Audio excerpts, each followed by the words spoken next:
Hello, all. So we're finishing up with Survivor South Africa, season 9, now on episode 22. The last episode ended on a cliffhanger for a reward challenge. And immediately as this one started, not even 30 seconds in, and there's a winner. And the winner is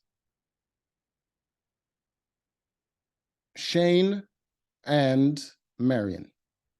Because I think it was Phil that dropped the piece that he was supposed to catch. But anyways, it doesn't really matter, I don't think. With this one, I mean, the reward is some food and you get to go see some animals or whatever. But either way, you get to speak with whoever you chose as your partner privately. So it doesn't really matter. It just gives them time to strategize. All right. So they get on a helicopter ride. Marion and Shane get on a helicopter ride. All right. They go to a safari guide who then takes them to a bus. Freaking you got Phil and Dino talking strategy. They're talking about how they can't take Marion to the end because she has such a compelling story. Obviously, she has her skin condition and she's out there in the wild with everybody else. And also, she's the only woman remaining in the game. And also, she's a very good strategist. Either way, and they're also considering the fact that if she wins immunity, she might just vote out Phil and leave both of them in the game, which would guarantee her final 2 either way, because neither one of them is going to take each other to final 2, and they would take her. It would guarantee her an opportunity either way. That's what they're discussing. So they're trying to like make plans together, and those plans are only going to really come together if Phil wins immunity. If Phil doesn't win immunity, they're going after him. If he wins immunity, possibly Dino could pull something out with one of the other people, and they could vote someone else. But Phil would definitely vote for Dino, guaranteed. So either way, they talk a big game, but either way, they want to get rid of each other because they don't want to go to the end with each other. And especially since they all know the last competition is always an endurance competition, and out of all of them, Phil has consistently won endurance competitions. So they don't want to really take him to the end. All right. So after the little safari ride, Shane and Marion got to go on a little like I don't know what this is. Like it's like a little hotel type thing in the middle of the safari. It looked amazing, man. It was like a great place to vacation. It's like you got 2 beds. That's not the bedroom, but outside that's the little patio area, and you got a bunch of seats, and they have like a whole hotel in there where you get like a restaurant and everything. It looked freaking amazing, man. It's like the kind of place I would want to go to vacation. I mean, you got a whole trip with it. You got the hotel to the safari ride to that, and then they also get to. I think there was a part where they go to see some rhinos or whatever. So see them here. They had dinner together. See the place. See the little restaurant set up. Like all of this just set up in the freaking middle of the goddamn safari. It's amazing, man. When chairs, they got a dinner at a long table, and they got to talk game. They didn't really talk much game. I think Marion was trying to figure out whether or not Shane would take her to the end. Which most likely he will, because they have a better chance against each other than they do against the other 2. So yeah, she was just kind of figure out if Shane is going to take her to the end. And I think she already thinks that Dino is going to take her to the end, but he will not. But yeah, she's just trying to secure her position in either way. And she's trying to get promises from him. He's not really trying to get any promises from her. And I think he also mentioned that he's known Marion for 9 years. So they've known each other for a long time outside the game. No wonder their alliance was so tight for so long. All right. So everyone's strategizing back and forth who they're going to take out, and then it came to the part with the rhino, and I'm clicking the wrong stuff. There we go. So you see the rhino there. So they are parked in a vehicle outside, just watching the rhino. And then the safari guide this time, he was explaining to them how they usually put a tracking device on the rhinos and kind of track them in case they're getting poached or something like that. You see the movement, and they can follow them to the poachers. You see the guide right there. I mean, the man looks like a poacher himself. Just, but he was explaining how they follow the rhinos to the poachers, and in extreme cases, what they do is called a dehorning, which is pretty much what poachers do. The poachers might as well get into the conservation game if they're going to get the horns anyways.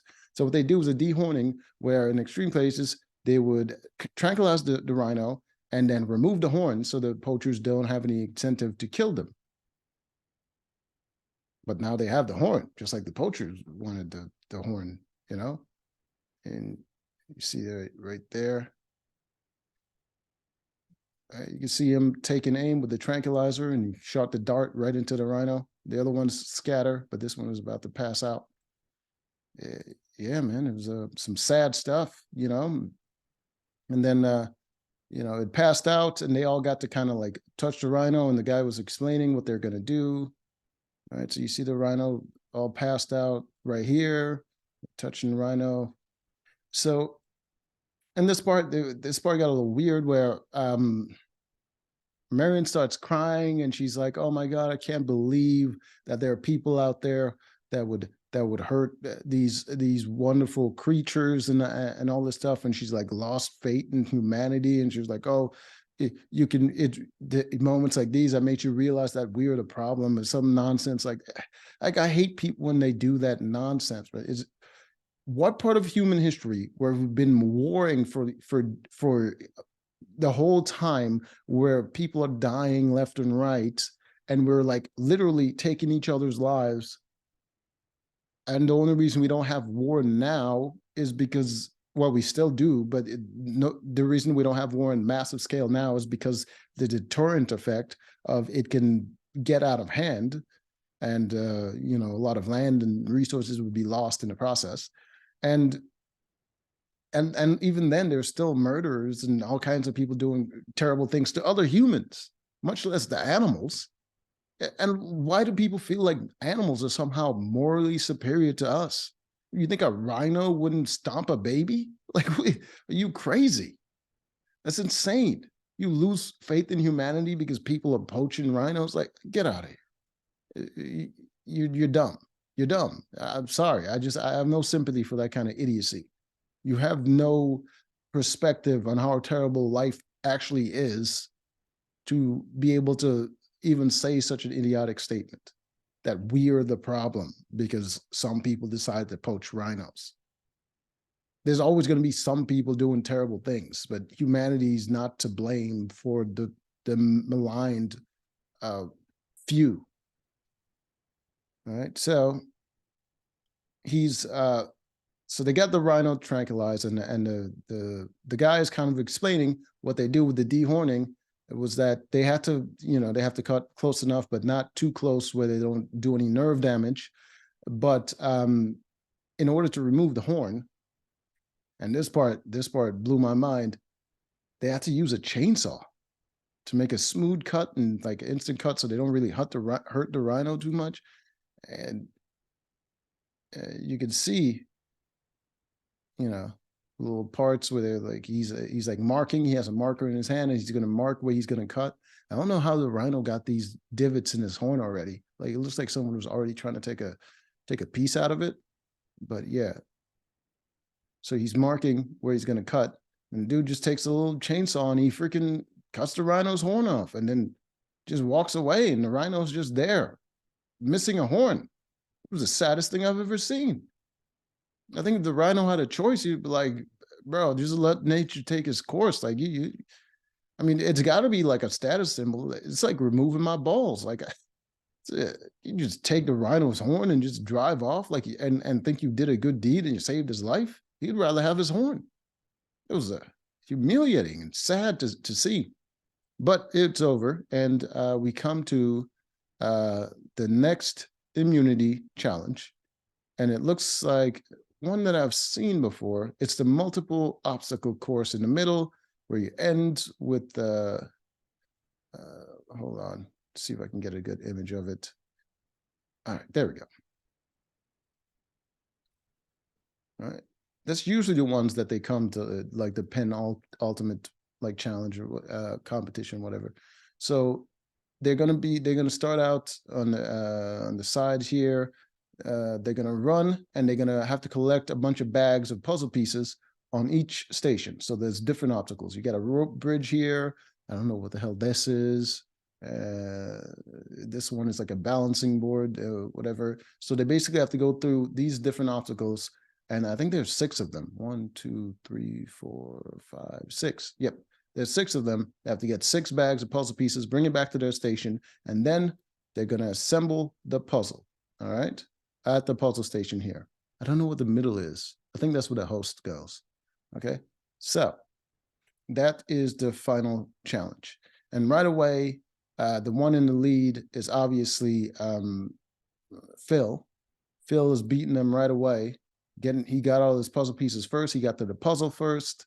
He started on the puzzle first, but the puzzle took like over an hour for them to assemble it, because it's like a bunch of tiny little pieces, and there's no real image to it. That all the pieces just have to fit on the barrel or whatever, and it just like there's no color pattern or anything. It's all one solid color, and it was like one of the hardest puzzles I've ever seen. But just like so it took over an hour, but in the end, the one to win it was in fact Phil.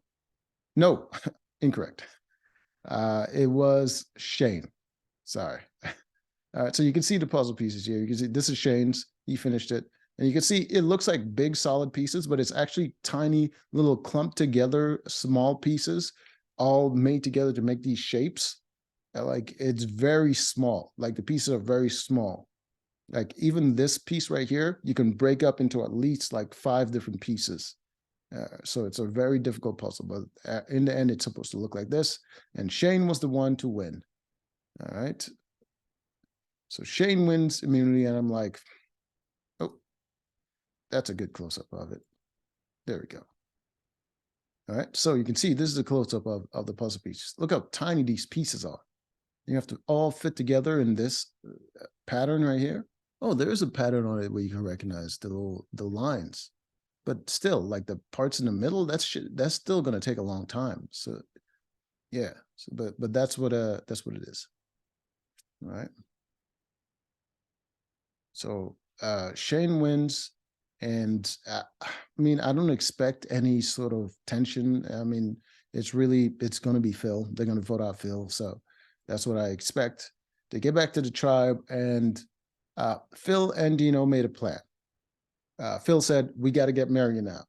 So they're going to go their separate ways, and Dino's going to go to talk to Shane, and Phil was going to go talk to Marion. But as soon as they separated, Dino went straight to talking to Marion, and he was talking to her about voting out Phil, obviously. So as soon as Phil saw that, he knew he probably doesn't have a chance. So he goes to Shane and kind of is talking to Shane, and he's like, you know, he's telling him most likely Dino's probably going to take Marion over you, and you have a better chance with me, keeping me in the game. That way I will take you to the end and all this stuff. So he's making promises to him, and Shane is acting like he's listening. And then Marion is nervous about, I don't know why, she seems to think that the vote is going to come after her, even though Phil is available. And Dino's saying he's going to vote for Phil, but Dino has to reassure her that he's voting for Phil. He talks to Shane, and it's like, it's gonna be Phil. And then eventually Phil and Dino talk, and Dino was honest with him, and he's like, I don't know if I can sit with you at the end, and I'm probably going to be voting you tonight. And then they both agreed that they're going to be voting each other, and then whatever happens, happens. But Phil wasn't going to go out without some sort of, you know, Hail Mary. So he goes to Marion, and he pretty much tells Marion that Dino was saying that she was going to emotionally blackmail the jury because of her skin condition. and that hurt her feelings because she's insecure about her, you know, her skin and all this stuff. And yeah, she starts crying. She gets a little bit upset. All right. So they get to jury, and then you know, she brings up the fact that they're talking about her skin condition, and she goes into this whole diatribe about how her skin doesn't matter, that she did enough in this game to win and all this stuff. And she's like, if anyone's going to use her skin against her because she looks different, as they're going to look down on her, all this stuff where she's just projecting a lot of nonsense where it just didn't make any sense. The only reason people are going to the only thing that people said was that just because she has a skin condition, people are going to feel sorry for her on the jury, and that's going to help her win because they would want to sympathize with her and kind of give her the win. And plus, on top of what she's already done in the game, so it would endear people to her. That's what they were saying. They weren't looking down on her and or saying something because she looked different or whatever nonsense she was projecting onto people. That it just, but everyone clapped and they were just like supporting her and demonizing who hypothetically said that about her. It just, I kind of liked Marion until this episode. There's just a lot of nonsense that she did in this that was just like, this woman is insufferable. I can't. You're just playing victim too much. All right. So uh, everyone knows what the votes are pretty much going to go. Dino and Phil are going to vote for each other. So it just comes down to who Marion and Shane is going to vote for. They can't vote for Shane. So, all right, they go to the votes, and one vote for Dino, one vote for Phil, and the other two votes are for Phil, just like I expected. And Phil ended up going home. It's unfortunate, but he was just too good at the game, man. He just kept winning, and he had no choice but to keep winning, and he didn't. So he's gone. Until next time.